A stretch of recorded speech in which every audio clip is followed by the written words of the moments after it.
professional. I work with an international development firm. I'm based in Lagos, Nigeria. I've been working from home since last year, and since November last year, I have not seen any colleague till date, and I probably will not see any of them till the end of this year. Wow. Um, it's draining, but more importantly, I'm happy to be here. I'm a crazy thinker, I think. So I question a lot of things, and they're often very weird. Sometimes I think I'm not normal. Yeah. Everybody on this platform, as in present right now. Then you're a man of faith, because faith is not always normal. Anything about faith. So you're a man of faith. That's I came here. Yeah. That sounds like you're motivating me right Yes, now. anybody that has faith, then you don't have to be normal if you're going to have faith, because it's always crazy. Okay, Mrs. Bird, can we have you? Hi everyone. Good evening. My name is Ayo. You please just call me Ayo or Mrs. Bird. Actually like that. I live in London. I'm married to Mr. Bird, and I am a cybersecurity analyst. Wow. And I am addicted to the Word of God. And what else do I do? Well, I do a lot of things, and just as Olu has said, I am also a crazy thinker. Yeah, that's all. Thank you. You're welcome. Thank you, everyone. And today, I don't know where other members are. I'm very sure you guys, Roderick, maybe you've alerted them on the group that we've actually started so that they can join us, because we're not going to wait. We're going to start because of other people that are having other engagement after now. So today, we're going to be talking about the roles of third parties in relationship. And when Aderuke got in touch with me, I was like, okay, well, roles of third party. And she actually gave me like, okay, a template to follow, which is Meghan and Harry. We all know the popular Meghan and Harry and everything that happened. We can imagine what happened around the whole circle of their marriage and after the marriage and everything. But while she was actually saying that, I had a thought, because I love practical things. I want to tell you an experience that actually happened to me before I start asking my question this evening. I'm just going to take 2-3 minutes. So my immediate sister is actually married. That's my younger sister. And she got married. And one thing I just felt that happened was like, after the marriage, after 2 weeks, the whole thing started. And it was actually from the mother of her husband. She started with a lot of stuffs that I can't start talking about now. And don't forget that in Africa, I don't know whether you believe that, in Africa, they always say, or I know it's around the world, they always say something that whenever you marry, you don't only marry your husband or wife, you're marrying to the family at large. So whatever the amount of people that exist in that family, you're already married to them. Okay. So my sister went through a lot, and in the process, she even lost her pregnancy, and it was actually a very trying time for the family. But one thing I was able to deduce was that the mother was always controlling the son. And whenever the period that the mother is not communicating with the son, everything was always okay for them. The moment the mother steps in to say something, it triggers the son, he starts misbehaving. And from there, we're going to go to what we're talking about today, the role of third party. What do you think? I'm going to start with Mr. Olumide. What do you think about third parties? Do you think when you get married, you should be far from your family? Do you think when you get married, you should be far from some certain people because they are third parties, so that you can actually have a good relationship with your wife? Okay, thanks a lot, Faith. number one, right? I dislike, once again, thank you. I dislike that entire perception, philosophy, belief, whatever it is, that you marry the community, you marry the entire. For God's sake, I do not marry the entire family. That's my perception. Number one. Number two, I would give you your respect, whether you're my father, whether you're my mother, whether you're my in-laws. I would give you your respect, and I would also expect that you maintain the boundaries. Number one, I'm not a child. And even if I were a child, I am an adult. An adult, I'm older than 18. Yes, I'm more than 18 years old. And so give me the freedom. Do not project your belief system. Do not project who you are. Do not project what you wanted in your own marriage. Do not project it on me. And so my perception with third parties are this, or is this: one, give them their space, give them boundaries. You can't come into my room, you can't sleep in my bedroom, whether you're my father or you're my mother. I would ensure that there's always a spare room. That is the room you will stay. It's a boundary. Number two, and this is very immediate family members now that I'm referring to, that feel they hold something. I mean, you hold them something. As long as you are immediate family members, what I would do as much as I can is define the boundaries. I would accept you. I would recognize your presence.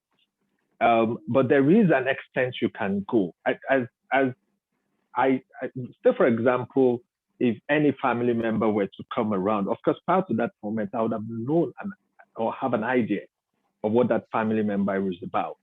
And I would have started, early enough, let them know, okay, sorry, this might not work. You want to be in control. Now give us space. We need this space. We want to do this. Let us do this. Let my wife do this. That's the way I say it. But there is also that other group. Okay, that's one part. The other part is, to what extent do I share information? I'm not quick to sharing information with immediate family members. By principle, I'm not quick to doing that. I would rather look for a friend that I respect. And it could be within my age bracket. As long as I give you that respect, you don't even have to be a mentor or anything.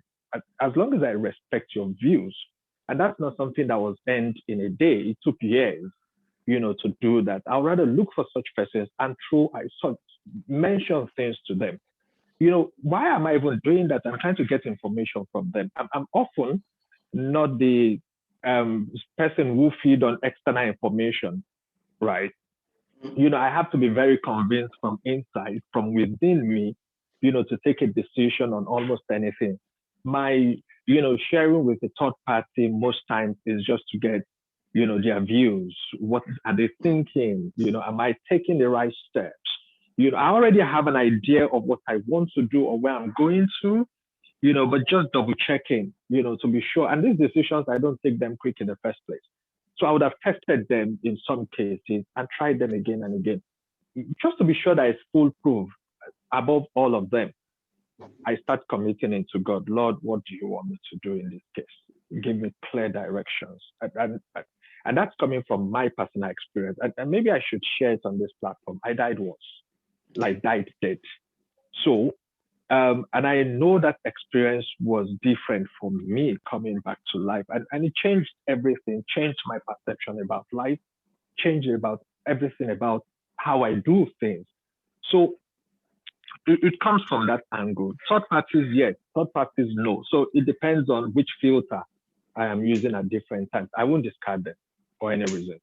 And I would not accept them 100% either. Thank you. And I was able to pick boundary and space. And one thing I was also able to pick is this thing about beliefs and system. It shouldn't be part of what we use as a yardstick for our relationships. So belief system, it's just somebody actually brought it out and okay, this is what I believe. Doesn't mean that because the person believes this particular thing, I'm going to believe the same thing too. Thank you so much for that.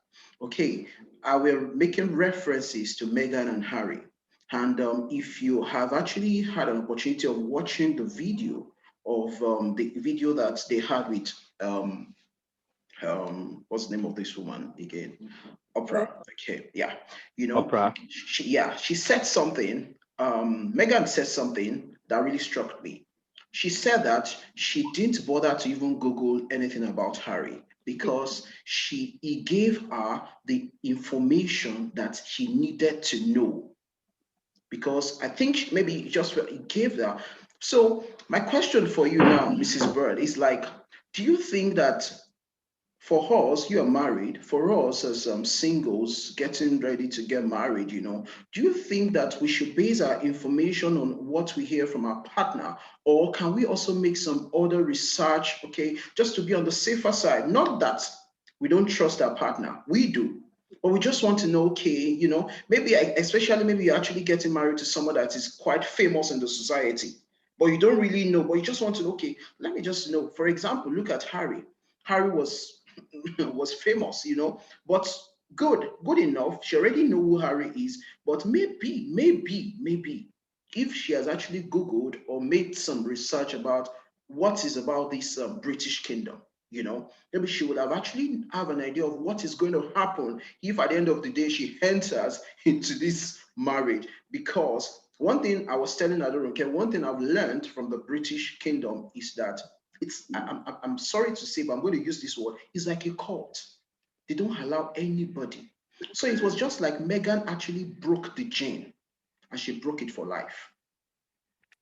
Because some things are actually attributed to British. I was told one time like that, somebody that schooled in the UK, they said if the Queen uses a particular dress, nobody in the whole of Europe is permitted to use that particular dress, not even something that is related to it. Because if that person uses it, they're going to, sue the person or somehow, I don't know, but it was actually true.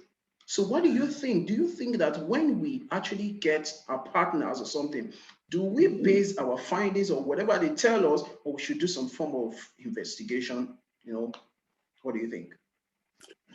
Right. So I'd like to appreciate you guys again for this opportunity. And the first thing I would like to say is that this is an example. Bill Gates now is looking for a wife. So please, if Bill Gates should come to you to say, oh, I want to marry you, wouldn't you want to know the reason why the former wife left? Mm-hmm. In those days, our parents, they carry out research on families, that their child or children are going into.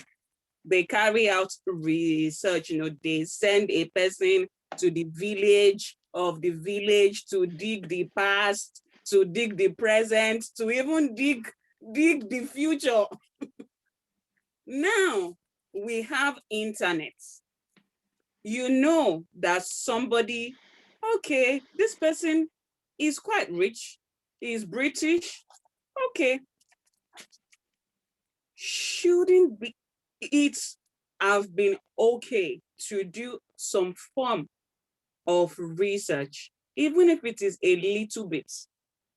And from what we that live in the UK, from what we do know about the royal family, this is like an institution that has been on for 1,200 years. Please, if you are marrying into that family, wouldn't you go and dig what makes them tick? Look at Kate Middleton. Do you know that she had to train for 8 years, if not more, before she could marry the husband? She had to train. She had to build herself. So if you are going into an influential family. In fact, if you are in a relationship and it's about to lead to marriage, please investigate. That is my advice. Thank you. Okay, good. So what we can actually get from this is that you have to go the extra mile, because sometimes the husband or your partner might just want to tell you what he wants you to know. Benny. That's what I've actually, he might just tell you the side that, okay, I think this is just useful for you. Because he might, I was some time ago, people say, don't ask them for what's your best food. Ask them, do you have anybody that has run mad in your family before? You know, do you have anybody that has this mental disorder? You know, stuff like that. Those are questions that you should ask. Though it might sound somehow, but trust me, those are kind of ways you can actually know the kind of family you're going into. For example, I love giving examples. There was someone I was dating one time like that. And for me, I always get information from what I ask you and the way you respond back to me when it comes to family. So she was talking, and while she was just talking, I discovered that the father and the mother, they were not together. And what really happened was that there was a particular time one of her sisters decided to use one of the landed property of the father as a collateral because she needed to pay up something without the father's knowledge. At the end of the day, the father got to know, and she couldn't pay up the money back, so she just gave the land for free like that. I was told the land costed 20 million naira in the heart of Port Harcourt. So, and when the mother now came, the father discovered that the mother knew about it and never said anything. And the father had to cry out like, but we sleep on the same bed. What would you do? The answer was like, okay, it has happened, let it go. You know, and there are various things that happen in the family. For me, maybe some other guy can actually, okay, I will, but for me, this is not the family I want to be in. She's a good girl, do you understand? But the family for me is not what I want to be, because there's you have your battle already. By the time you're going to another family, you're going to add your own battle to them. Are you sure you can carry the battle together, you know? So stuff like that. So it's very good for us to also go the extra mile in, you know, accessing information about people, about even some of their close friends, because when we are talking about friends here too, friends are also third party, you know, friends are also third party. So Olumide again, and if you have any question, please kindly drop it in the chat session so we can always read it, and in the process we'll be able to answer it, or any contribution we can always read it out, and we can also, you know, your contribution is highly welcome too, because we are going to have a wonderful time this evening. Okay, my next question. This is it. I feel that the whole coming out to talk about this whole thing, was it good for them? Was it a way for them to like have a closure of everything? Because I feel like the word itself that's a third party to them. Because telling the word, it escalated a lot of things. It started digging out a lot of things that we don't even know. And you know how social media can be. What is true, you're going to see it on social media. What is not true, you're going to see it on social media. And look at their mental health, everything that's happened. So, Olumide, do you think it was a right thing to do for this this couple, or do you think also is a right thing to do whenever you are having issues, like you said, it's a relationship? But sometimes, you know, we have all these counselor, we have these friends and everything. Oh, this is what is happening in my relationship. You know, you just want to get an advice. Is it always good when you have issues with your partner, or this is what is going on? You think that even your close friend, you can talk to your close friend about it, or you always like to handle it on your own? For me, I handle things on my own. But do you think that it's also good the way Meghan and Harry has done? Was it a good thing for them to have come out and tell the world what has been happening to them? Yeah, it makes a lot of sense, right? Number one, I think I actually don't think there is anything wrong with talking to, quote and unquote, a few persons here and there. And those few persons would have to be highly screened, right? What do I mean by highly screened? They don't have to be coaches. They don't, you're going to them because it's most probably because they give you, um, very objective perspective to things. And that, like some ladies would often refer to a few friends as ride or die, as the case would be. I don't think I have one. I would rather say that I have very close friends, right? Thank you, Adironke. I will do that in a moment. I would rather say I have very close friends, and they are extremely few. And these are friends I have had from secondary school, right? And we've shared similar values over time. If Meghan and Harry, bringing their news to or their issues, whatever it was, they were the challenges to the public. I think that's wrong. Personally, I think that they do not have. I think there is no moral grounds, for them to, bring it up to the media. To what end? When I first saw the video, thanks to Adirunke who shared it with me a while ago, I'd heard about it, but I just didn't pay attention, And when I first saw the video and the few news here and there, my first question was, to what end? Is this for publicity stunts? Does somebody want to get more scores?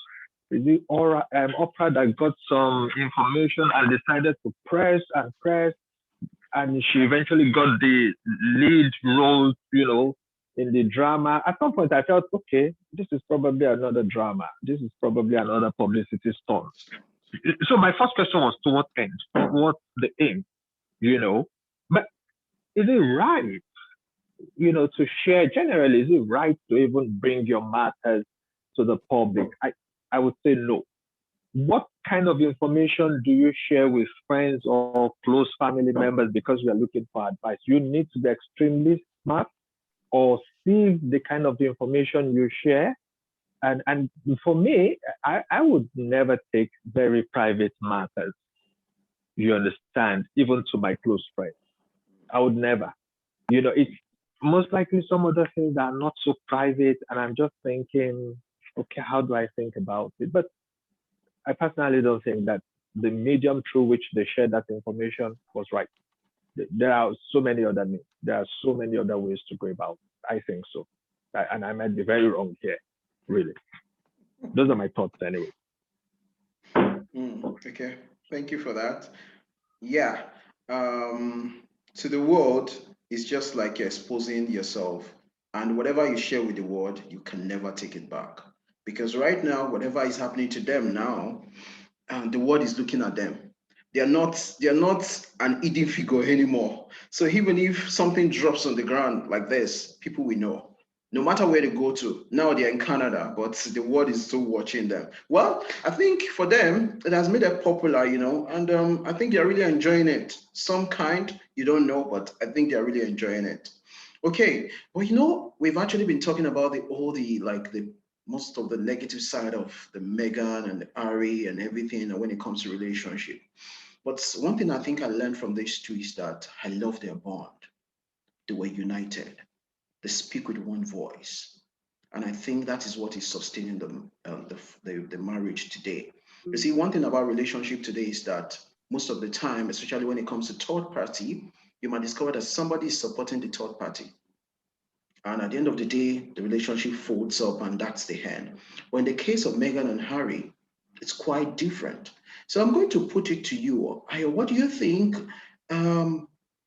when it comes to the bond between them, when it comes to the bond between us, when it comes to in relationship, you think they've actually handled their relationship well? How do you think that we, young people, folks that were intending to get married, how can we build that bond?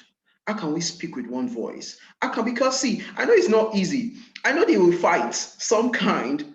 I know they will have some form of misunderstanding, like, okay, something must have happened. You didn't tell me this. But when they still come out, you see them smiling at each other. Harry is very used to holding hands with her. You see the connection. How did they do it? How can we do it? We young 21st century youths now, we don't hide things. If I'm angry with you, I show it outside. I'm not happy with you. We can't fake it. you know, especially when it comes to relationship like that, except maybe you're a celebrity, you're trying to cover up something. But if you don't care as a guy, just no, I'm not happy, I'm not happy. So how do you think that at this age, this 21st century, we can build up that bond, okay, of speaking with one voice, because that is what sustain relationship, that is what sustain marriage. They understand themselves, despite, let me use the word persecution, despite the challenges that were facing them. And I think that is what, because they said, okay, this is not it's not a religious institution, but one of the books, you know, the books, one of the holy books, we say, one we chase 1,000, two we chase 10,000. You know how, if it was just only one person, how would the person be able to confront the world? You know, but the two of them were united. So what do you think? How do you think that we can actually achieve that in relationship, in having strong bond together, in speaking the same language? Because not everybody agree in relationship. In fact, you just cover that, okay, let's just dissolve this relationship and move. So what do you think? Um, mm, I've just been smiling because relationship that you see, you know, on the TV, that you see in books, that you know, you read about, you hear about, it's not the same when you enter the house.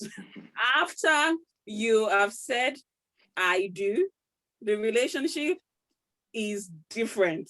So please, if you are looking at, you know, Harry and his wife, and then, you know, you are thinking, oh, I need that bond, blah, blah.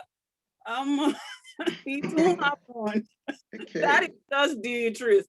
But how how to achieve that is, first of all, you have to remember what brought you guys together.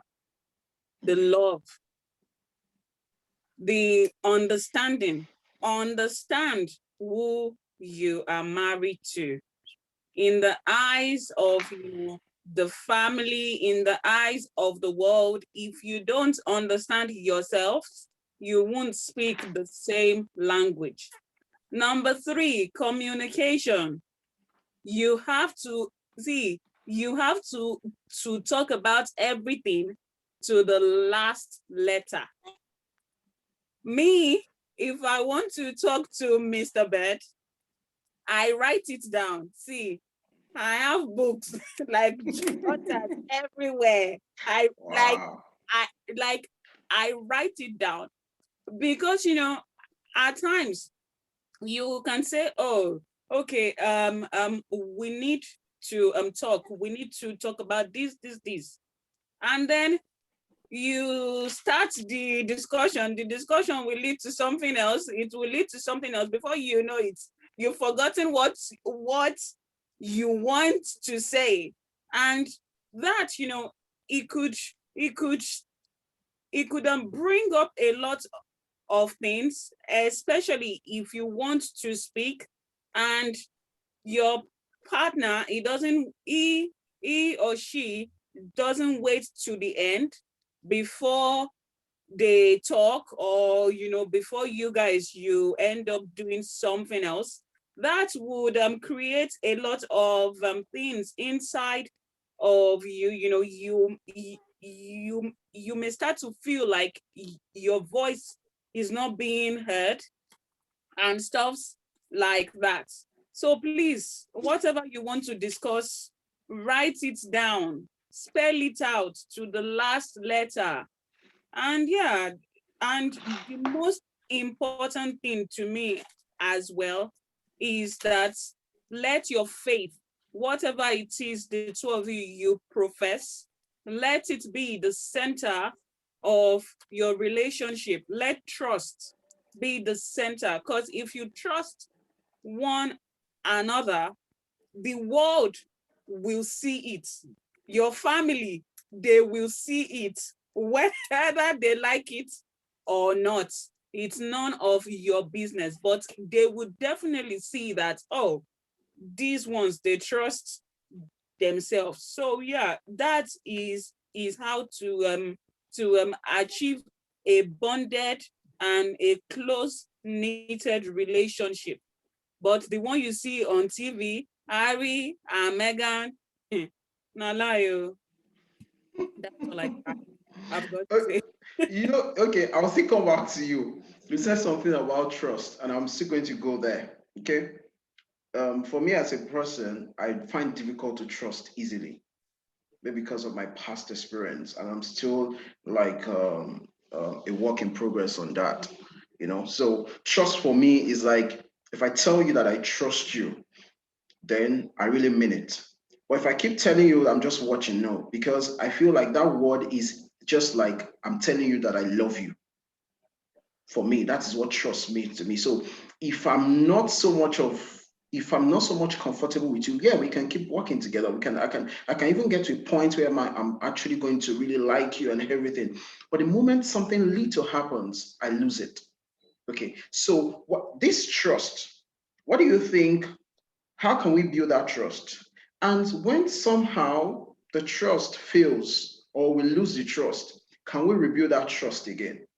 Mm, mm, Can we rebuild that trust again? Because see, a lot of things are happening now. Let's be practical about it. A lot of things are happening now in relationship where you discover that the main issue most of the time comes from trust.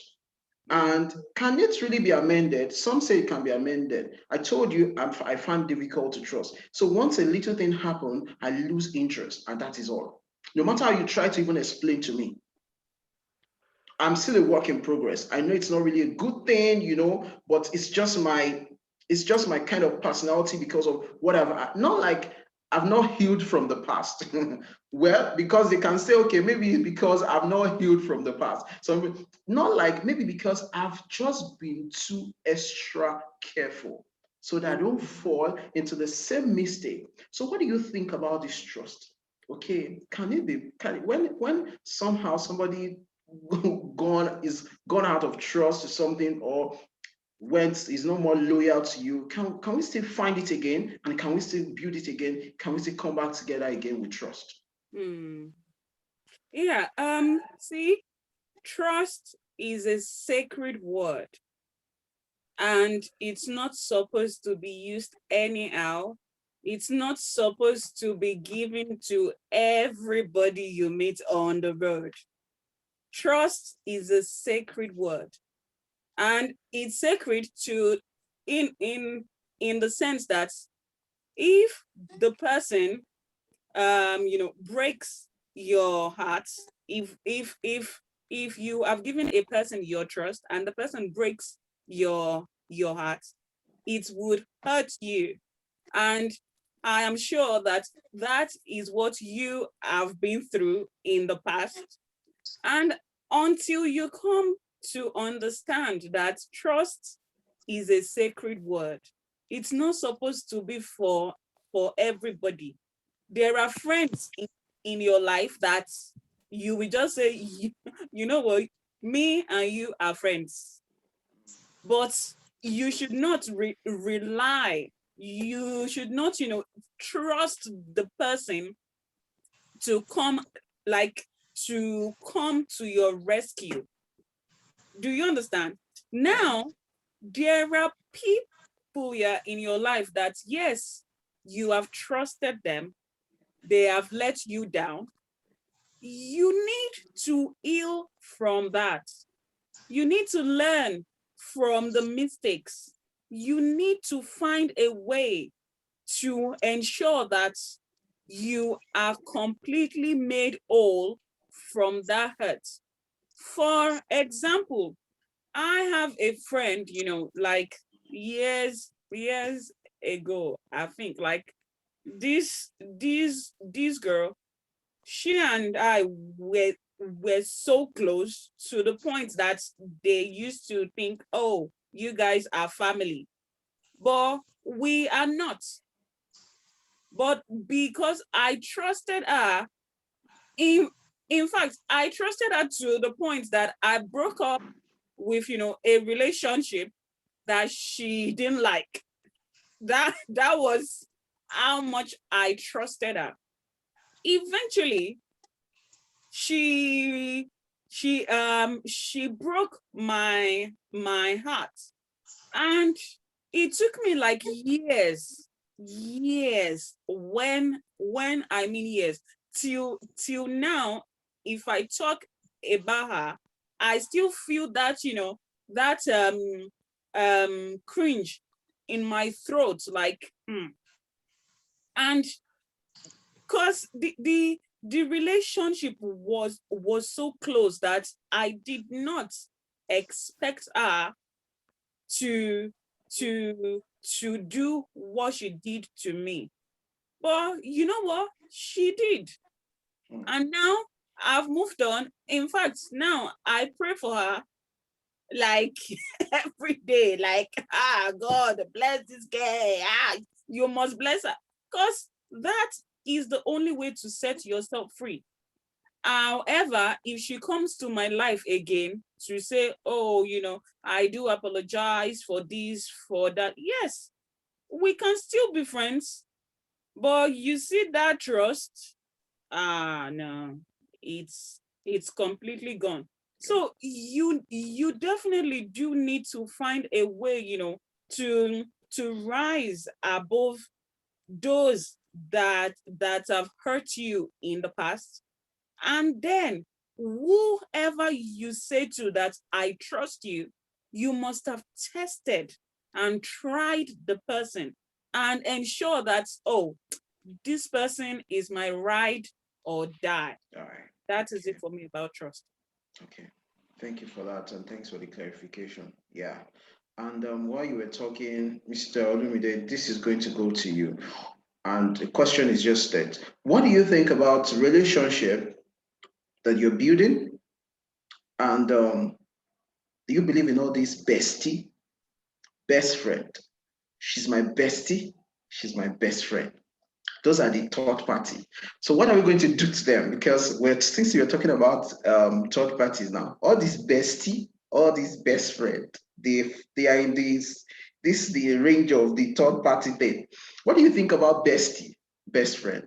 Okay, me as a host, I'll say my own. I don't believe in anything. I don't even believe what is bestie and anything. There's no bestie anywhere for me. I don't believe in bestie. Okay, so what do you think about that? In all fairness, right? Yeah. Sorry, my lighting is a bit bad, so I Okay, just no got problem. In all fairness, right? I personally don't believe in bestie and best friend. I think it's rubbish. Personally, I'm sorry about that. I don't consider it. I would rather say I have a few very close friends. Okay. But categorize them as bestie, best friend. I think it's giving one person too much to handle. That's the way I see it. And to a large extent, I connect it with trust, right? I have a few close friends, and these close friends are persons whom I have known for many years. What keeps them close friends, or what makes them close friends to me? Number one, they're Christians.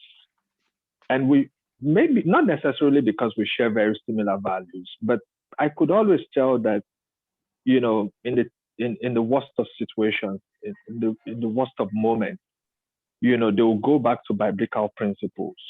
I'm sorry, I would hold dearly those principles, right, compared to any other principles anywhere.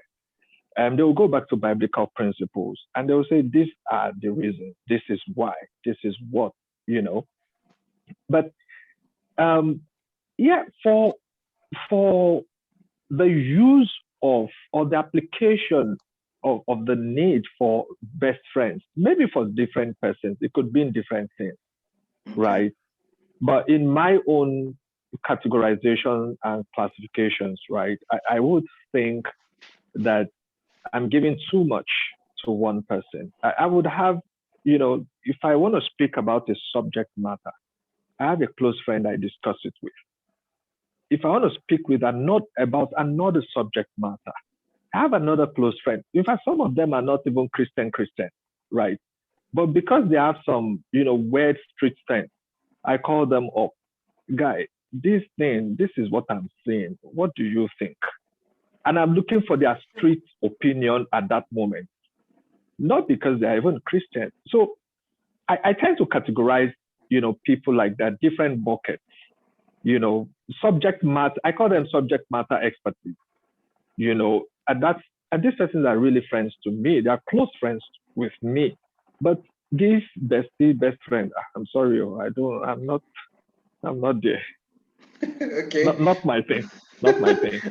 Simi said, but best friends may be necessary. Jonathan and David were besties, which were necessary for David's destiny. Yeah, I think I agree with you. But one thing is that in relationship, I've had a friend that slept with the bestie. So it's part of the relationship. How about that? They said they are bestie, but at the end of the day, they slept with each other. So it's part of the bestie thing. So you see, leaving the real relationship to hang. So I think for me, in relationship, the only person that should be your bestie or your close friend should be your partner. Except what I can also advise is that you have the same. Simi said, my brother, that one is not because they were besties. Well, but that is what they've been calling themselves. Actually, that was it. But the thing about it is that I feel that in relationship, if you're going to have a bestie, let the bestie be your partner, because anything can happen. Anything, just like what I heard, it was really true. The guy slept with the bestie, and when it happened, he said, I think it was even the lady, if I can remember the story well, that lured it to him, not knowing the fact that the bestie had feelings for him. Do you understand? So he lost the bestie, he lost his relationship too at the end of the day, because he couldn't keep up with the lady that was the girlfriend, couldn't trust him anymore. The bestie had to finish, because he was not even in love with the bestie, but they landed in bed together, and it was actually a one-time thing, and it was still the bestie somehow that got, because it was actually complicated at that time, But what I'm just trying to say is that you can imagine that bestie should be your partner. And if you're going to have somebody, I think both of you should come to agreement that both of you agree the fact that, okay, this is our friend. So the person is not close to one partner and the other person doesn't even know anything about the partner. I would just like to add, if I may, please. Yeah, sure. Go ahead. Well, in that relationship, your friend's relationship, Faith, I don't know where you get your friends from, but that is a bit weird, and that is a strange scenario. That was doing it by university days. I had a lot of, it was university days. Okay. But you hear a lot of gist, and when it happened, it was just, oh wow, that's good, because actually, I can't call him my enemy. He's my friend, because I know him. Like, somebody that you see and like, oh, this is what happened. You just heard it, this like, that kind of thing, and it moves on. Yeah. Well, the thing here that I would just like to say, for we girls especially, to have a best friend, it is quite essential.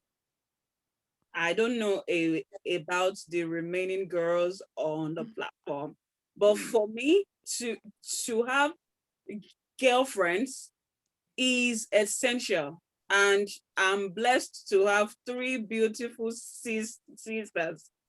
So they are like, my best friends. And the truth here is that there are some things that you want to say.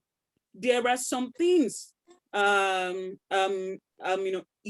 you have gone through, you have passed through, that your best friend knows about it. And when it comes back, to remind you that, oh, the memory is still there, you would need someone who was there with you. You would need that person to talk to. And if you tell anybody else, they might not understand.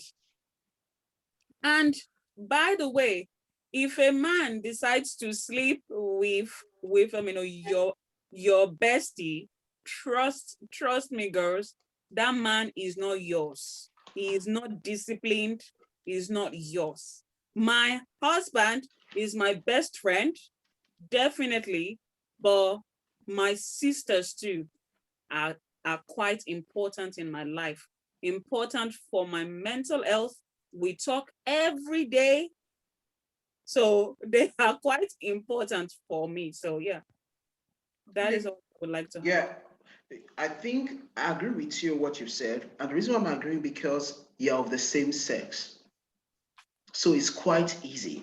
I'm talking about the not of the same sex, having that, like, she's my bestie. Some guys just have a lady, oh, she's my bestie, and we talk. And some, they will not, I don't know, but they will not even want to, even after having a relationship, they still don't want to leave the bestie alone. Oh, this is my bestie. We are still very close. We see it in movies. A lot of that, and whatever you see in movies definitely happens in real life. They still don't, they are somehow they're still attached to them, And okay, thank you. I think everybody's getting one or two things from this issue. And I'm going to read, I think still Simi said it's all about balance. Because on the other hand, my husband and I can be toxic. Okay. Then by then, I mean a relationship that's severe external relationship. Yeah, that's quite true. You see, this thing I think is just it depends on how you view it too, and your mentality or your belief as regards that. Because whatever, there's some certain things that I will be I will agree on that you might not agree on. So far, it works for you because it might not be working for me. We have various belief systems. The only thing is just I always tell people just choose the one that works for you. Just like relationship, I can't tell you how I'm going to deal with my own relationship because every relationship has its own template. That's what I would tell people. So use the template that you feel that is okay for you. And that's what happens. Now brings me to my next question for Olumide. For third parties, I will not say third parties per se, but what do you think are dangers that you feel like exposing ourselves to lots of people? Like, we have people that we've actually so much believed on, like, okay, they can tell me this is what I should do in the relationship. Some people believe like once I enter into a relationship, my pastor, anything he says, I must do. I'm sorry to use pastor, I don't know where, but there's some certain governing authority on you.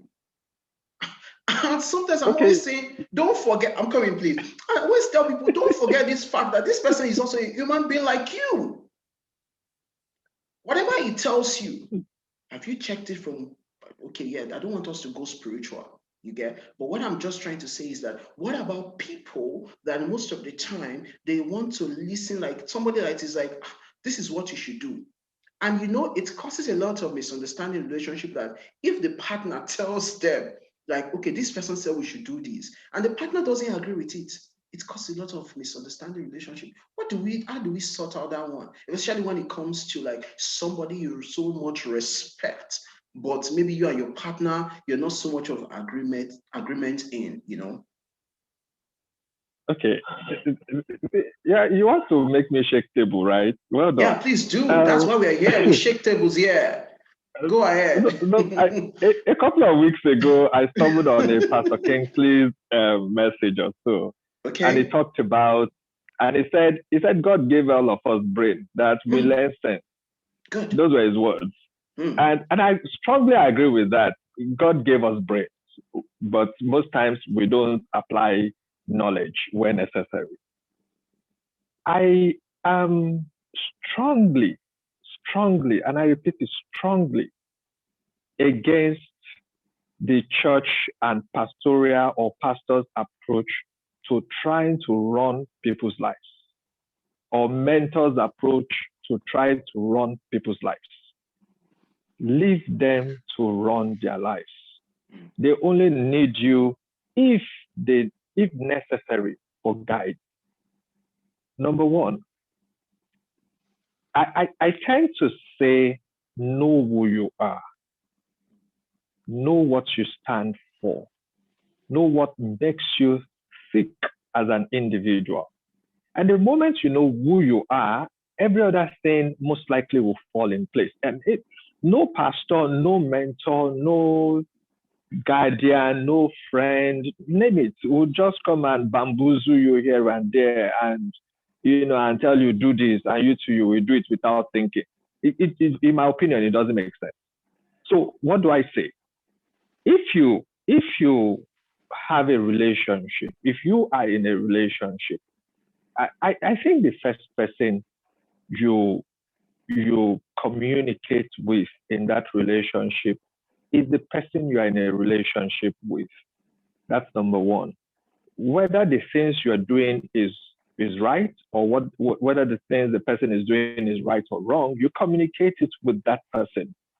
And how the communication is done might be different. Just like Mrs. Bart said, she writes things down to communicate with her husband.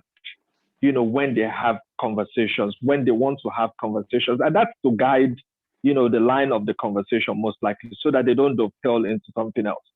So I would say the first person you relate with is the person you are with in a relationship. Why carry the gist, first of all, to go and meet pastor to advise you, or to go and meet mentor to advise you? Number one, it would give you an advice based on what he understands and knows, or she knows, right? Take an elephant. The story about the elephant, the one who was touching the trunk of the elephant was busy describing something else. The one who was touching the tail was describing something else. The one who was touching the back of the elephant was describing something else. And so I personally think that these supposed mentors, spiritual leaders, name it, would always give you advice based on what they know and what they think. I don't think they are yardstick. I don't think they are what's it called? Yeah, yardstick for guardians. Yeah, in a multitude of counselors, there's safety, right? Nonetheless, let your counsels come from different persons. It should not be that one person who probably does not even like your spouse, or who probably prefers somebody else for you. It's like saying that I want to talk about my challenges, with my girl, for example, and I decide to go and tell my mom. As much as my mom would not support me, she would dovetail towards what I tell her, and she would agree with me. The same thing. So do we have that one common factor, one common mentor or guardian who will never take sides? Is rare. But if you find that, those kind of persons, I think, might just be appropriate for both parties. But it's often very rare. If that comes true for both of them, awesome.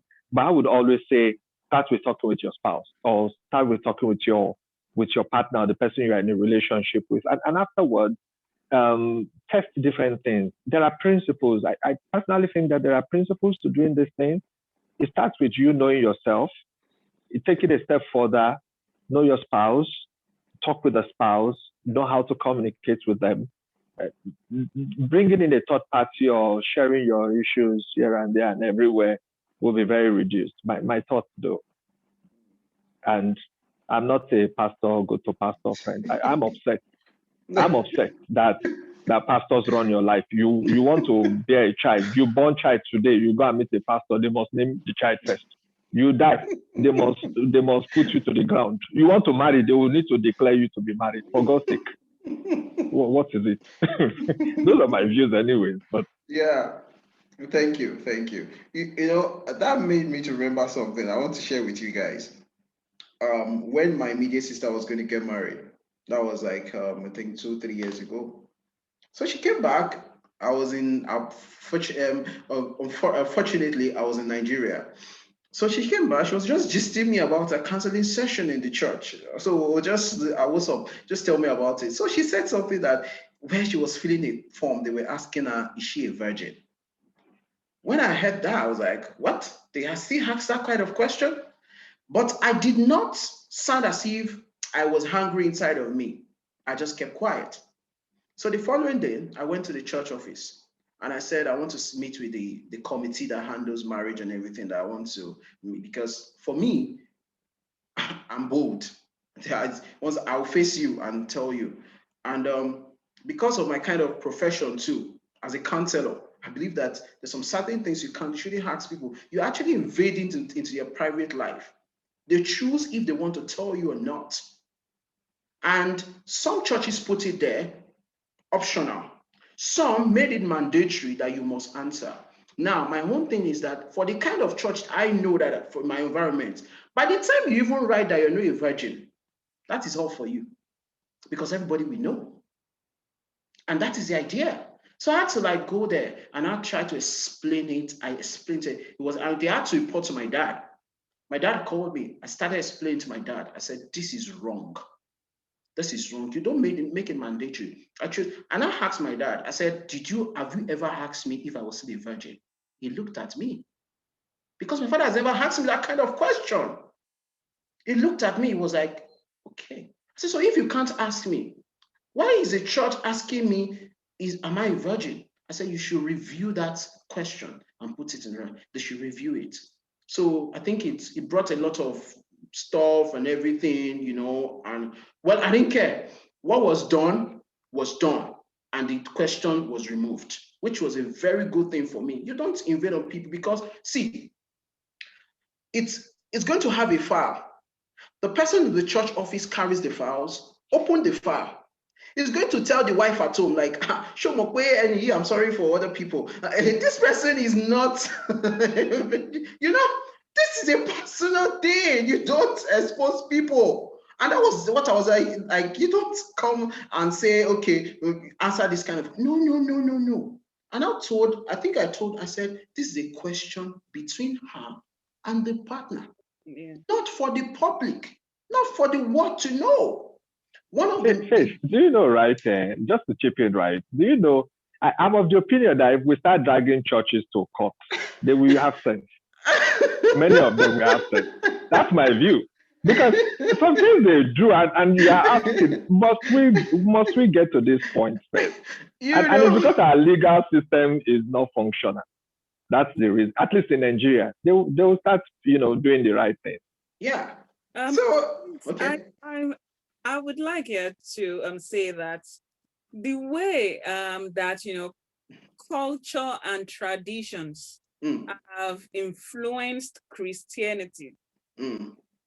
I mean, I personally, I am of the opinion that I don't go to my pastors like I do not care if you are a pastor or not. All I am here for is that I am here to meet my God, and my God will meet me. So whether my pastor is saying, and today, are you, it not concern you. Yeah. It's none of your business. Yeah. So please stay on your lane. And we as well, the sheep, we need to educate ourselves. We really do need to educate ourselves because these traditions have been ruining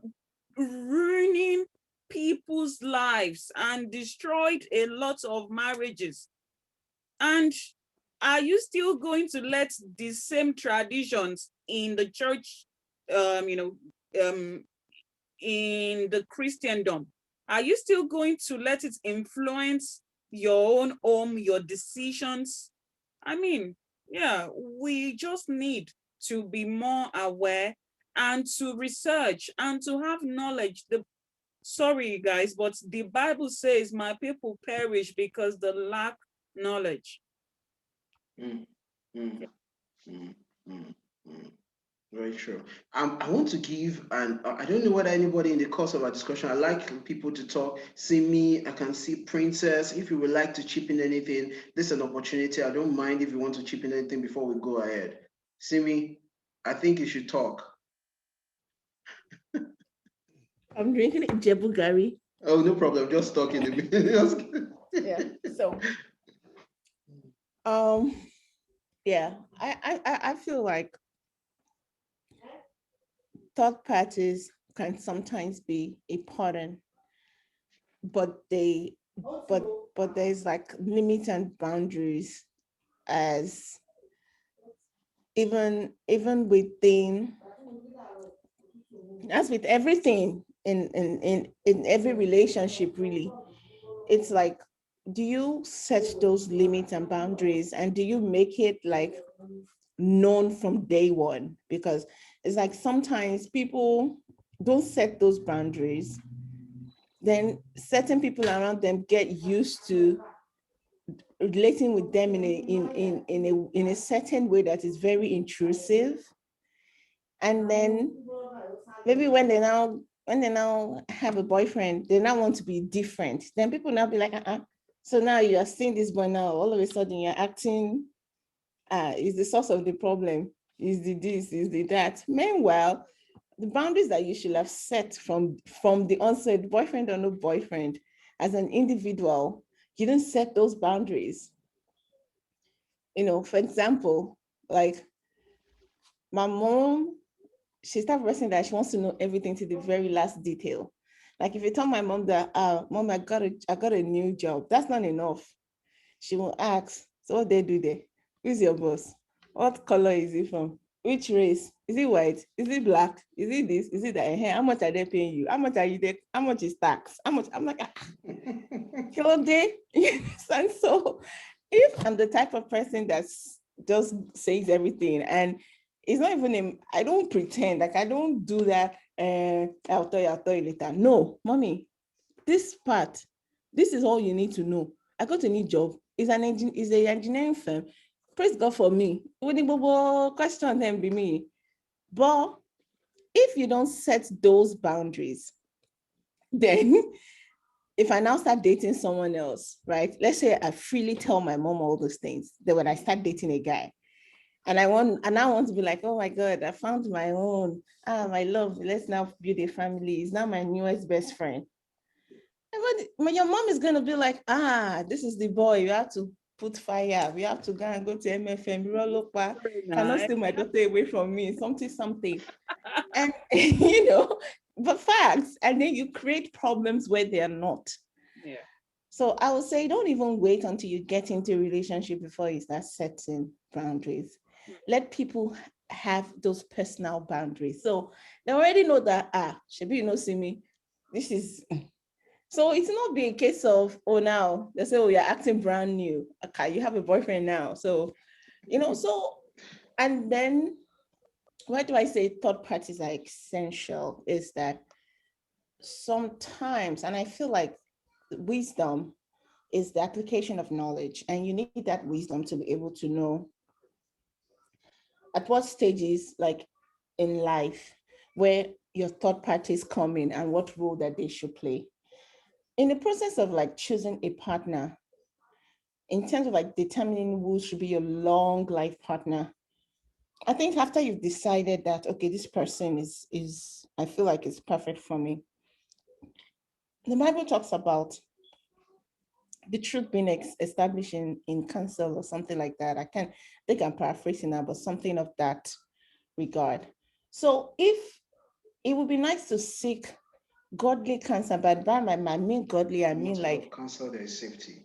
Yeah, safety, exactly. So about, okay, because sometimes, everything is not as it meets your eye. So someone else, people can give you their own perspective and then you can take it. And I think I was talking to Ronke earlier, like if you are my friend and you're the type of person that wants to tell me what to do, you cannot be part of people that I'm seeking counsel for, because it should be, yes ma'am, it should be from a place of counsel is not telling you what to do. It should be like allowing you to broaden your perspective so that you can reason and make your own decision. That is the role that third parties should play, whether they are friends, pastor, mother, parents, whatever. It shouldn't be, nobody should be telling you what to do. They should be helping you broaden your perspective so that you can have a deeper reasoning in case you were not reasoning deep enough.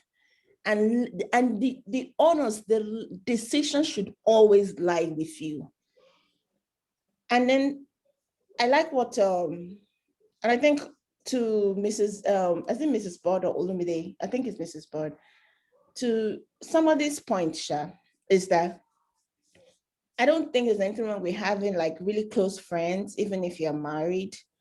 Well, it shouldn't be a secret. Like, I think the problem is when you start keeping it like, for example, so I have a friend that sometimes she's telling me some things. If her husband is coming to the kitchen, she'll lower her voice. So one day I said, babe, this one doesn't your husband know that you're telling me this thing?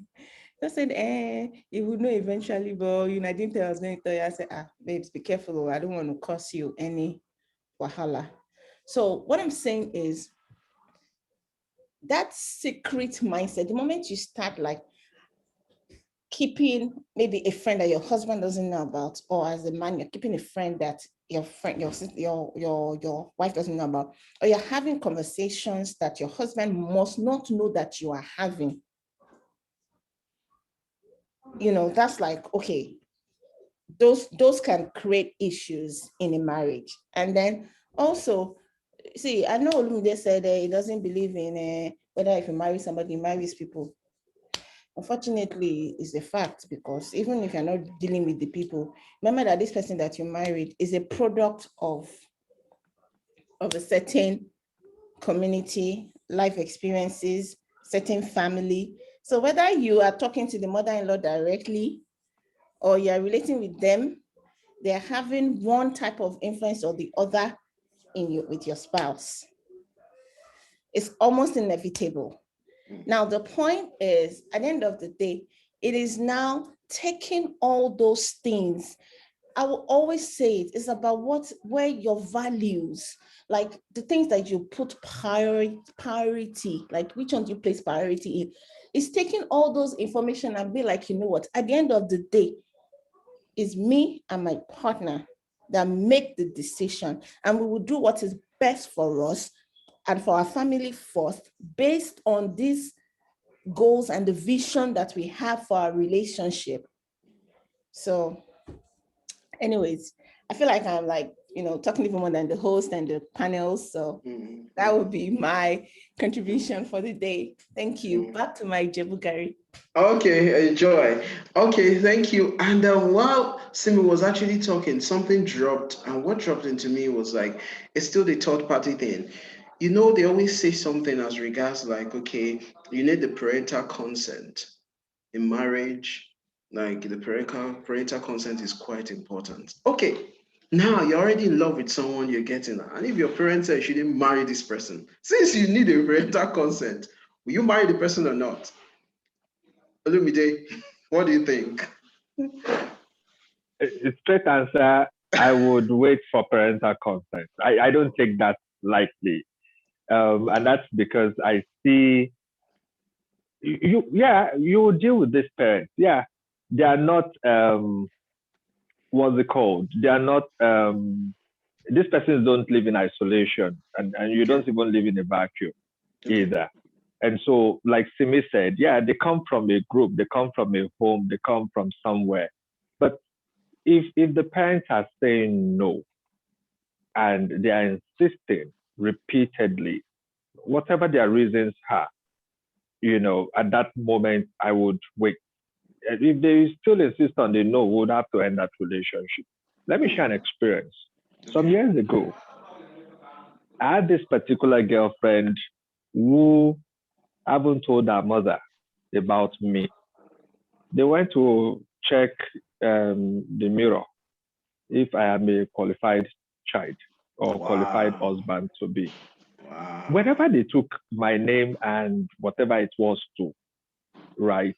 Wow. Of course, the girl told me that they said my star is going to shine too much and it will not, and it will cover her star from shining. Wow. I could not relate. That was the first time I was getting such experience. And so it was so depressing because I felt that was a terrible thing. And so I would ask elderly people, what does it mean? Older persons within Yoruba land, what does that mean? At some point, I traveled to Abuja and I was in the taxi in Abuja and I was at this, yellow cab, green cab in Abuja. I was speaking with the elderly Baba who was driving me around the city that day. And I said, Baba, what does it mean? The man is a Yoruba elderly man. And the man would give me, and that is a good thing. Maybe you are the husband. I couldn't relate, But long story short, that relationship came to an end because after a while, even myself, I had a problem with the fact that you first of all had to go and check me out somewhere. Okay. Whether it is right or wrong, I don't even know up to this date. But nonetheless, as long as there is no parental consent and your parents are doing dilly-dallying, I first of all ask you, see, this one that your parents are doing anyhow, me, I'm not ready to start fighting battles with your parents because I'm often not nice and I will not think about them first. I'll think about you first because it is you that is the connection to them that I know. So if I don't think about them, they should come to terms with that. So yeah, whatsoever decisions I would make, eventually it will be influenced by a number of things. And that's why I'm often careful to discuss with anybody, third parties, yeah, they will drop something, they will say something, not necessarily because they want me to take a decision on it. But that, iota, that drop of words, or those here and there, it could just trigger me to take an action. So in all honesty, the truth is a no. I will not, no parental consent. Is your father, is your mother. Those blessings are important. Trust me. They are very important. I would like to continue. Bring it on, bring it on. Stops. Only that just means that one Tilowo Irawo another level. It's true, it's at another level. Yeah, it's I would also say, right, it's how traditions and culture has influenced a lot of lives, so to say, especially in the African culture.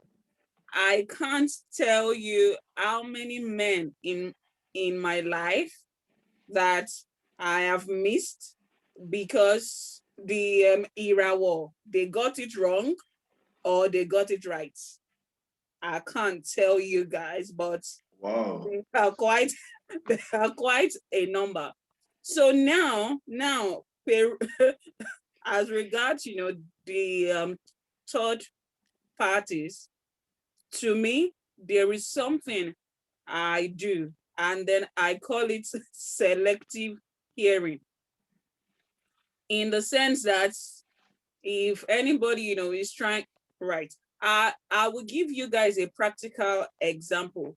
Before I just when I knew Mr. Bird, because the two of us, there is like an age difference between us. And then everyone in my life, they said to me, oh no, including my dad. And then I got to the point where I was like, God, what are you saying? The more I spoke to God, the more I felt myself distancing, like I was just moving away from my family, from the tradition I knew, towards this man that I don't know, this man that is old and everything. And the Lord just said to me, all I need you to do is to trust me. See, I held on to that word and I was like, family, dad, you will be fine. You friends, you will be fine. My sisters, are you guys on board? They said, yes, we are. Mom, are you on board? She was like, yes, I am. I'm like, daddy, you will be fine. The rest of you, you will be fine. You, Mr. Bed, it is me and you that will continue on the, because if you take what everyone is saying, especially in relationships, everyone around you has an opinion. They feel the need to share. They feel the need, to tell you what they think is right, what they think is wrong, what you are doing right, what you are doing wrong. For example, there was a day I called my mom, and then Mr. Bed was trying to tell tell me a particular thing, and then I was like, oh wait, please, I'm on the phone with my mom, and my mom felt the need to give me speech of life, and I was like, Mama, this man understands. Why are you stressing yourself? So I just think that we need to have selective hearing, especially when it comes to the third parties around us. That's all I have. Thank you. Thank you so much. In fact, just, think just to chip in, okay, right? If you don't okay, mind. okay. So there's a particular friend of mine, who got married some time ago, and it took a while for the marriage to happen because the guy is a Christian. His name is Abdul, and he would not just want to change his name because he came from a Muslim background. And he said Abdul means God's son or something like that. I'm not sure.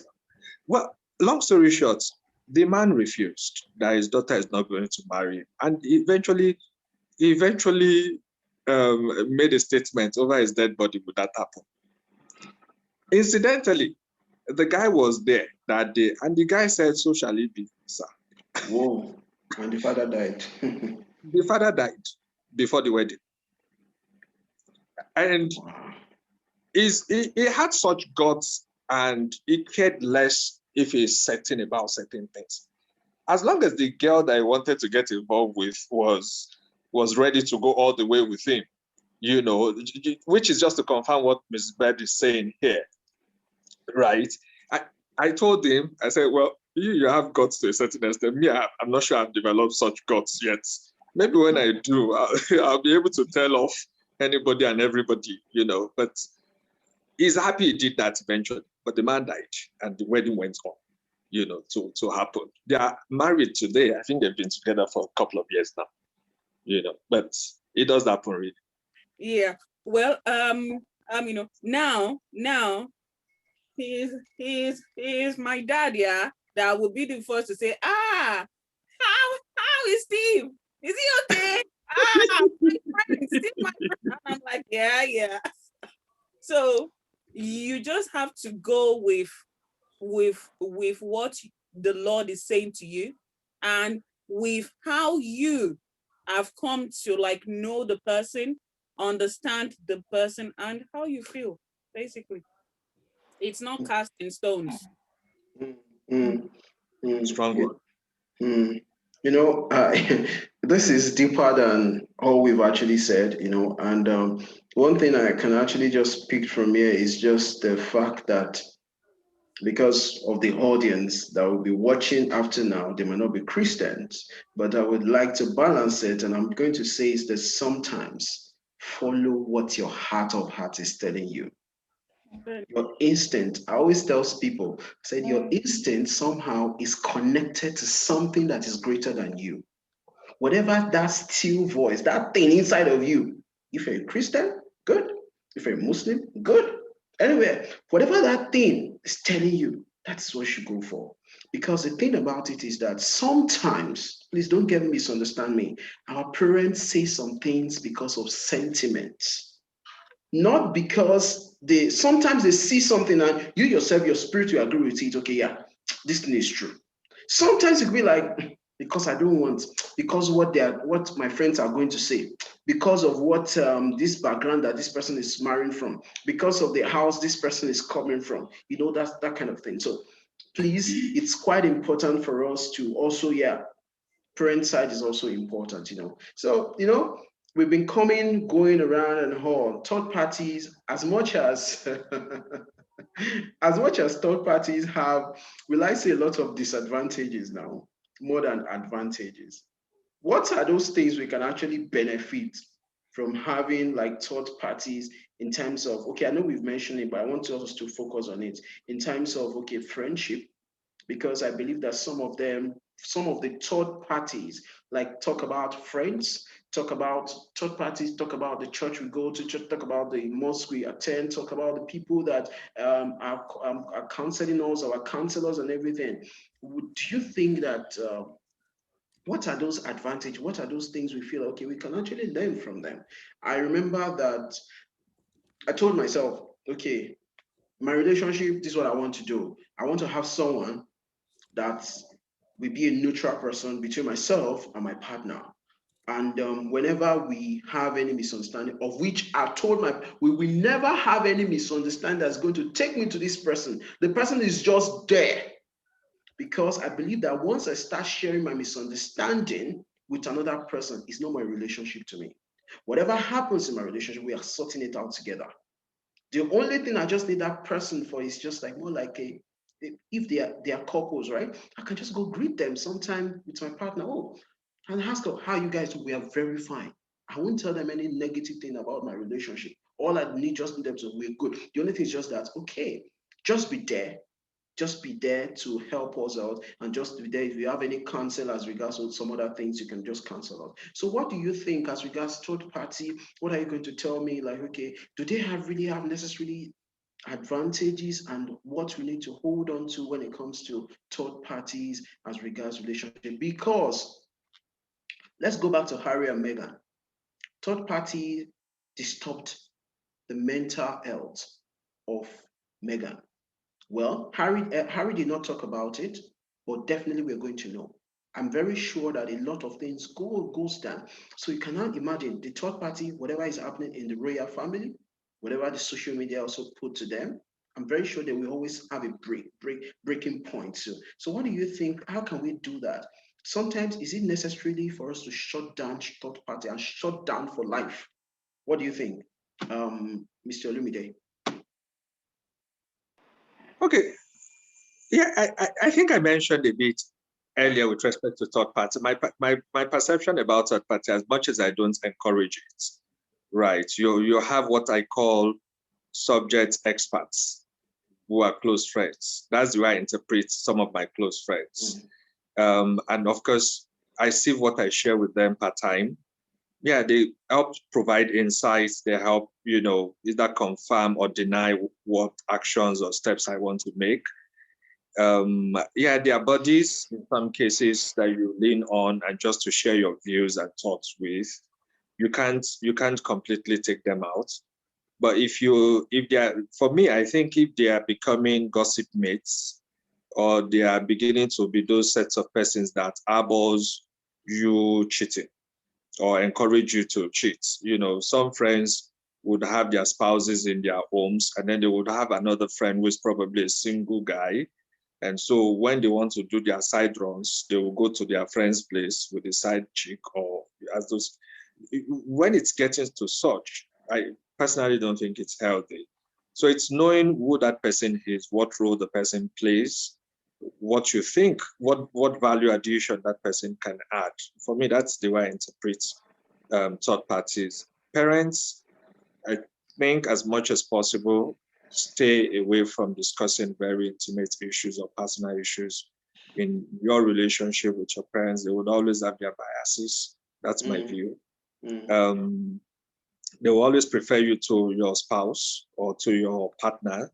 Okay. That one, I think so. So those are my views anyways. Just see what you share. You can't completely rule out a party. You need them in troubled times, in difficult times. You need one or two close persons you can always onboarding yourself to. I think it's needed, it's important. Just to what extent? Know what to share and know who you're sharing this with. That's my own view about it, really. Okay, great. Okay, Simi, let's have you. All right, thank you. I think I want to give a different perspective to the issue of parents. Okay. When I wanted to get married to my ex, my father didn't want me to, neither did my parents. They saw things that I later saw, but they saw it from day one. And right now, ended up being an abusive relationship. So it's not in all cases that your parents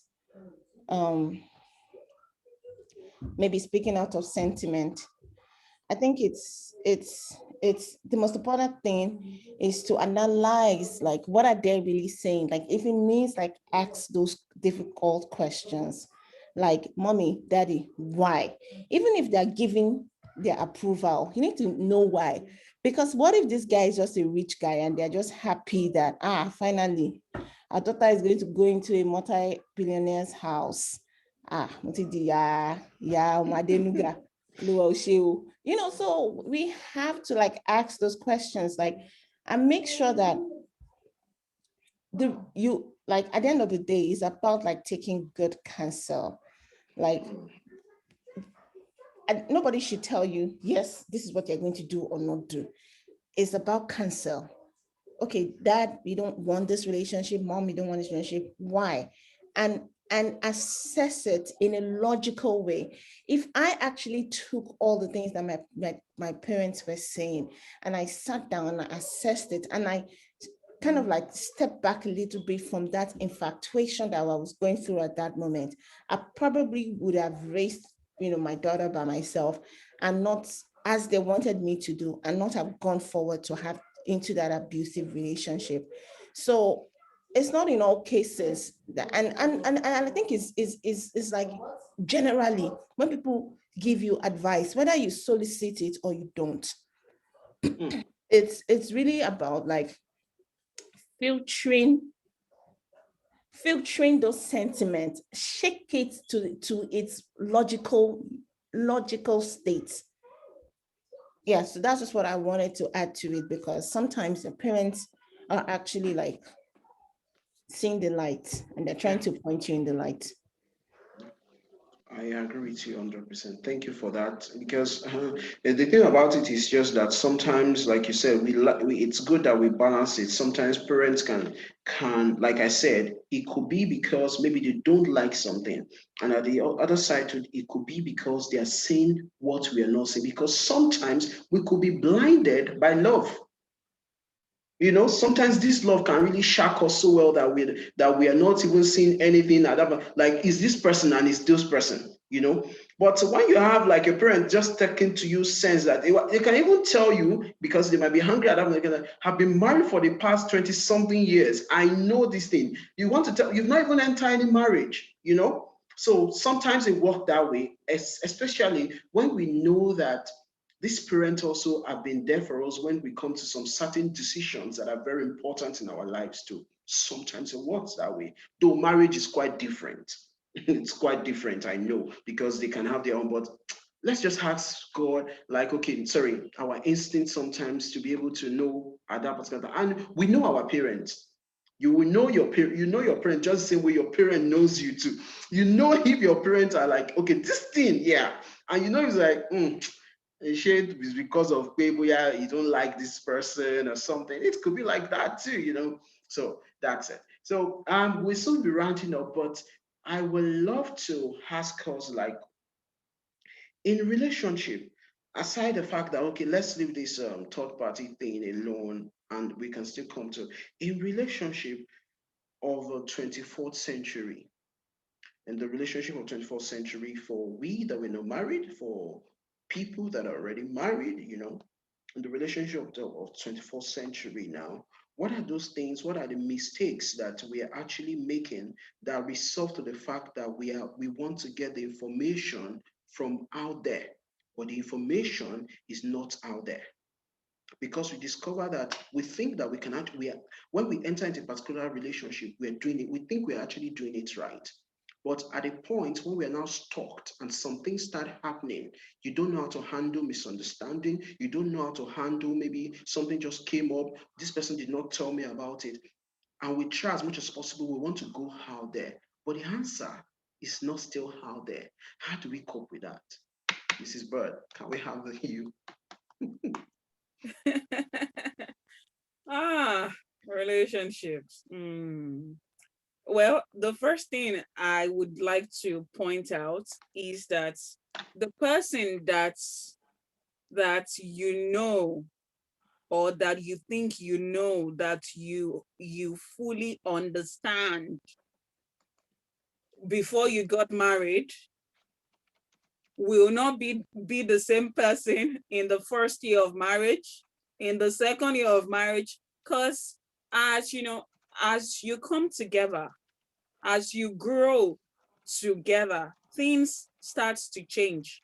Priorities change. For example, the kids come, they are screaming everywhere. So, but the main thing is remembering why you got into that relationship in the first place.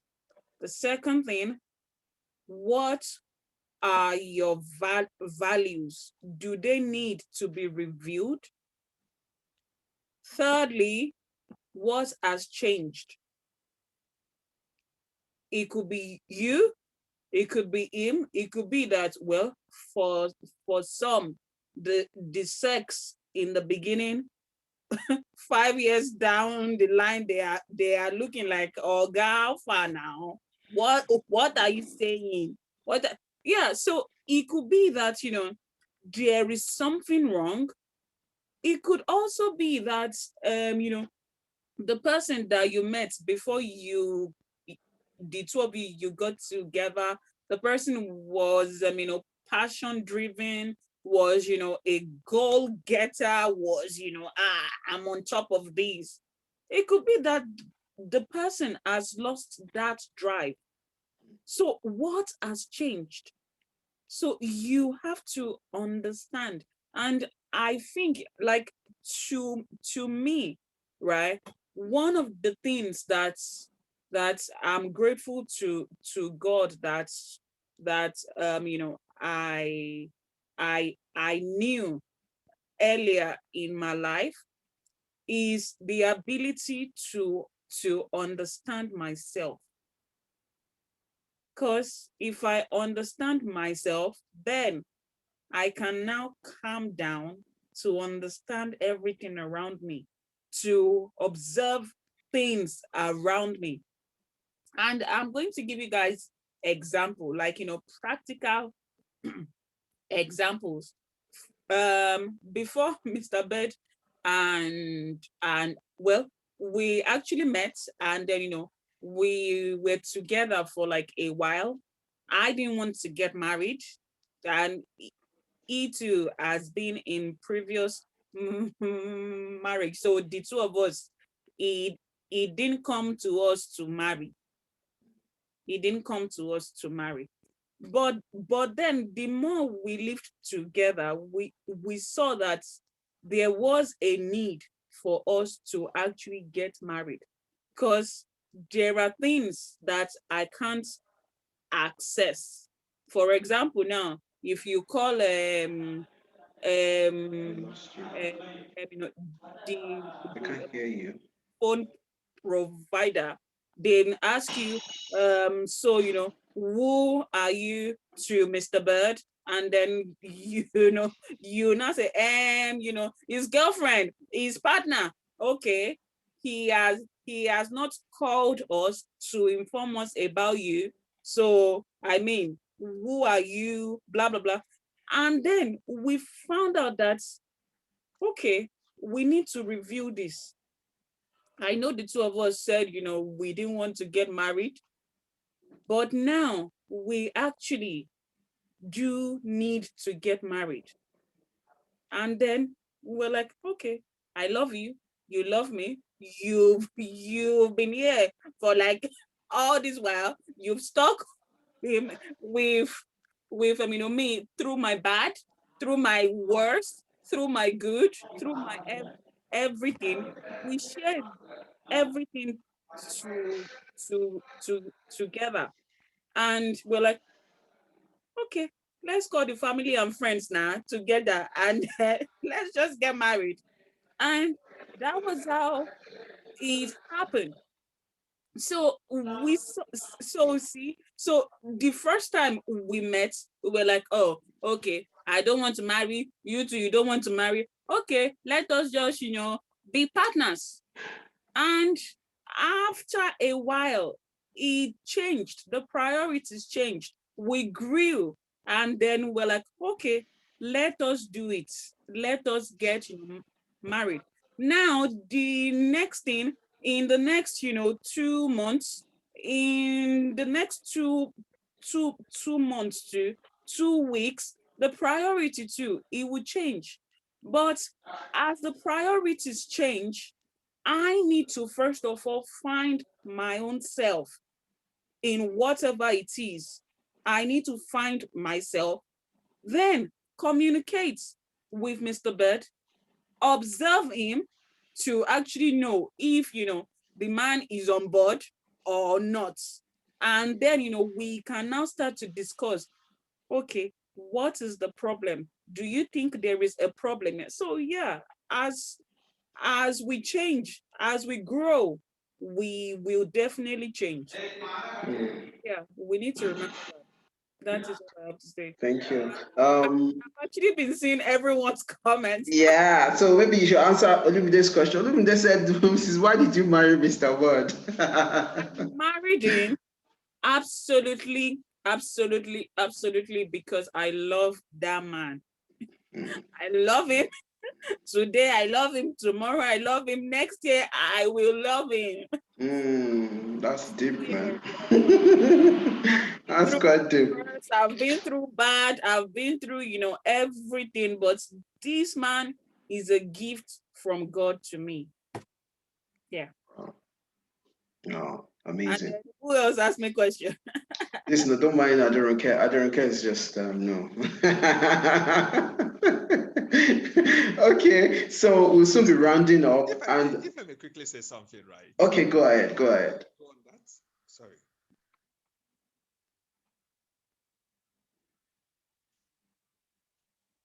I'm not sure I can hear myself. Yeah, we're hearing you though. Okay, awesome. Thanks. So if I could quickly say something on Mrs. Bird said love, right? Yeah. It's interesting to know that my perception, how love can be such a strong reason. And I say that my view right now, if you don't love the person, don't go ahead, irrespective of what it is, irrespective of what every other thing is. I think every other thing is transaction, right? But if you genuinely love someone, as much as people say it's never enough, I think it's the foundation to start. Yeah. I think so. And I think that maybe the next other most important thing, based on what I have seen, understood, in the beat, is also communication and knowing who you are, because it goes a long way. Know the other person as well, maybe. But I like the fact that Mrs. Bird said love. So it resonates with some of the beliefs that I think I have. So thank you for sharing that. Amazing. Love is deeper than the 4-letter word that it is, actually. So we'll soon be rounding up, but I can see John Samuel. I can see, Mrs. Priscilla. Okay, I don't know whether you guys want to chip in one or two things. Let's hear from you. You could actually have a story. You can actually have something just to chip in to take home tonight before I give it to Olumide and Mrs. Bird for their take home tonight. Anybody want to talk? Priscilla will have something to say. Okay, Mrs. Priscilla, can we have you, if you don't mind? Good evening, everybody. Good evening. So sorry, I joined late, and in fact, I've not been here. Okay. So I came back, I joined again just to listen in, some few minutes ago. But I know I heard Mrs. Bird talking about love. So, and I was like, oh. But Mrs. Bird, you've been married can I ask a question? How long have you been married? And is love really enough? Yeah, so that's my question. If I have more questions or comments to make, I will later on. Thank you. In all now, we have been together 4 years. We have been together. We were together 3 years before we got married the 4th year. And is love enough? To be honest, love to me, it's more than enough. Because this man is white, I am black.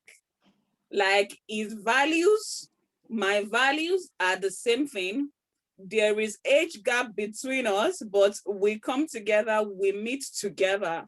And you see, I have been through relationships. Mm. Relationships. So yeah, for me, love is enough because I am happy, I'm at peace, I am adding weight for the first time in my life. Hallelujah. It's more than enough. More than enough. Yeah. Maybe the age is the the important aspect of the relationship, the gap, because that's when you would probably ignore some of those things that you do that will probably maybe get a Nigerian your age or slightly older than you angry. I don't know if you understand me. Yeah. Okay. Well, perhaps it's the age difference, the age gap between, yeah, but we thank God. See, Well, like I wouldn't say that our relationship has been 100% all the way, and I wouldn't say it has been, oh, I'm so in love, I'm so this. I wouldn't say that, but the reason why we are still together, because we had strong oppositions, like very strong oppositions, very strong third parties in our lives that said, you know what, no, no, no, no, no. And the two of us said, you guys, we don't listen to you people. So bye. And we went ahead to do anything. And now those oppositions, they actually see us and say, oh, you guys are so lucky, I'm so happy for you guys, I'm so this. So yeah, we love each other. It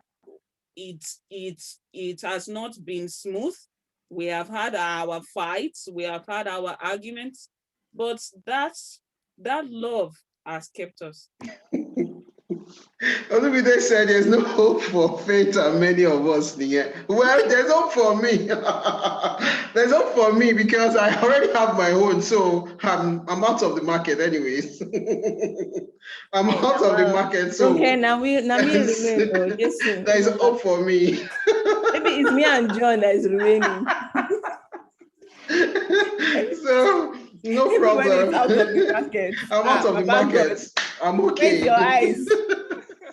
No, but seriously, right? Mrs. Bad pointed something that I've come to appreciate over the years, and that is peace. To be honest, the older you grow, in my 20s, and I'm in my late 30s, in my 20s, right?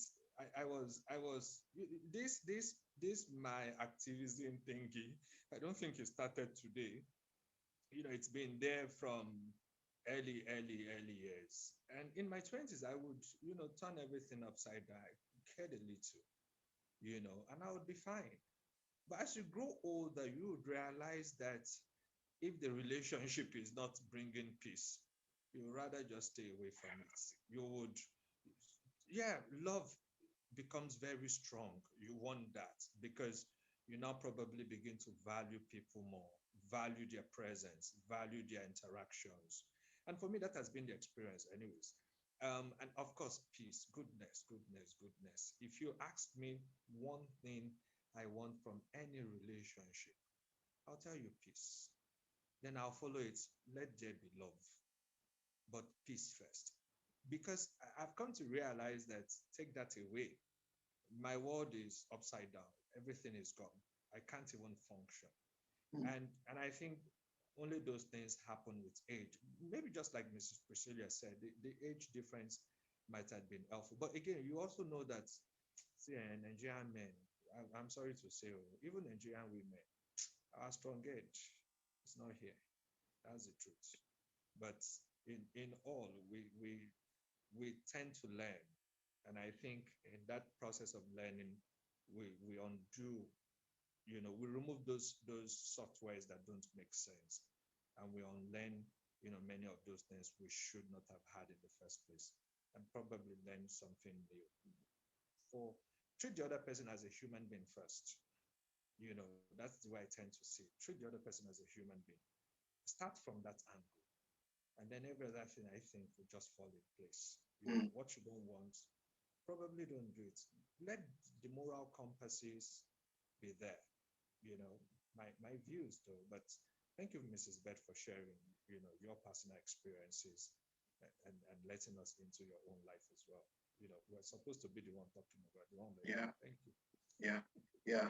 This has been a wonderful session this evening, and I must say I've learned a lot. And it's like that's Olumide's take home. So I'm not going to come back to you again. And if Mrs. Bird has something to say again, just to round up for today, over to you. Please, can I say something if it's allowed? No problem. Go ahead, please, right. before Mrs. Bird does that. Okay, so I do not know if this is relevant to the course of the discussion, but everything and anything is relevant. I would just like to mention that whatever you do, don't be that third party that wants to put asunder. Don't be that third party that would instigate problems in relationships, maybe in people's marriages and the likes. Amen. So don't be that third party. We must be conscious and be aware that the influence of these third parties can be significant in damaging not even just the marriage, well, ultimately the marriage, but some other relationships can be affected. So that's just my 10 cents. Thank you. Wow, thank you. John Samuel, I can see you're raising your hand. Can we hear from you? John Samuel, are you there? Brother John. Okay, let's have you, Mrs. Broad, for our take.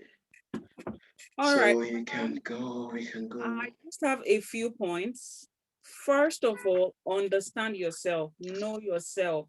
If you are in a relationship now, or about to get into one, or you are about to get married, whatever it is, understand yourself. If there are some culture, traditional mentality in your head that you think it's not aligning, delete them. Know yourself, understand yourself, whatever it is, trust me. I will bring God into this because Jesus has finished it on the cross. Stop carrying cross around. Understand yourself, remove anything that is negative around you, because you notice a lot of guys and girls, they carry negativity around them. Please leave negativity and understand the positivity that you have inside of you. Secondly, love.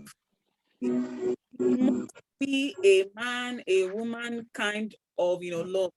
If you love God, if you love those, around you, you appreciate love. If you love for example, I'm growing some, plants.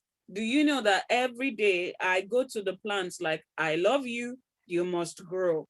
I love you, you must grow. And trust me, they are actually growing because I have spoken love to them, and therefore they have to reciprocate love in return, or growth in return.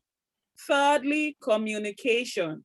Communicates everything you see. If you don't speak, a closed mouth is a closed destiny. If you don't talk, nobody will know how you feel, what you are going through, and how they should step in to actually help you. So communicate with those around you, with your partner, with your friends, but don't communicate and give them, the entire book of your life.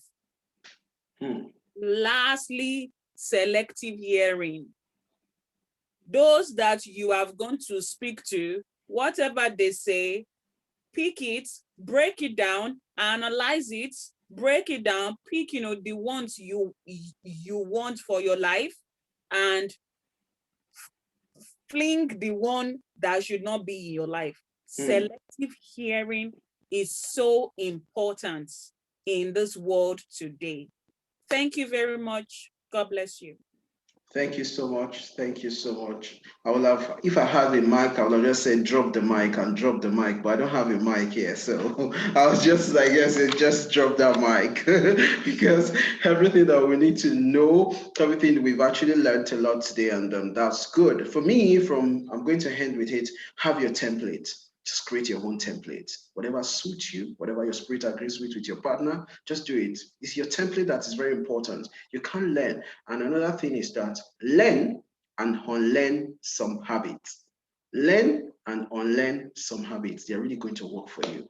And you're going to have a wonderful and stress-free relationship, either in when it comes to marriage, with people, or anything. You're going to have a wonderful time.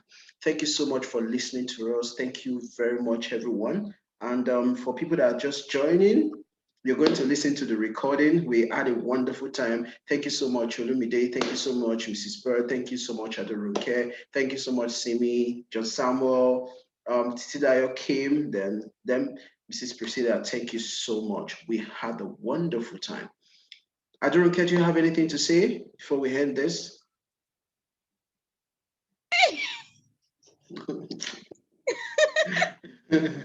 Okay, thank you, everyone. Bye-bye. Bye, everyone. Bye, everyone. Thank you. Thank you, Mrs. Bird. Thank you, Olumide. Let's take it back home. We'll take it back to the group. Thank you very much. All right. Continue. Thank you very much for your time. We really, really appreciate. Thank you. God bless you. Thank you, sis. Bye. I love you.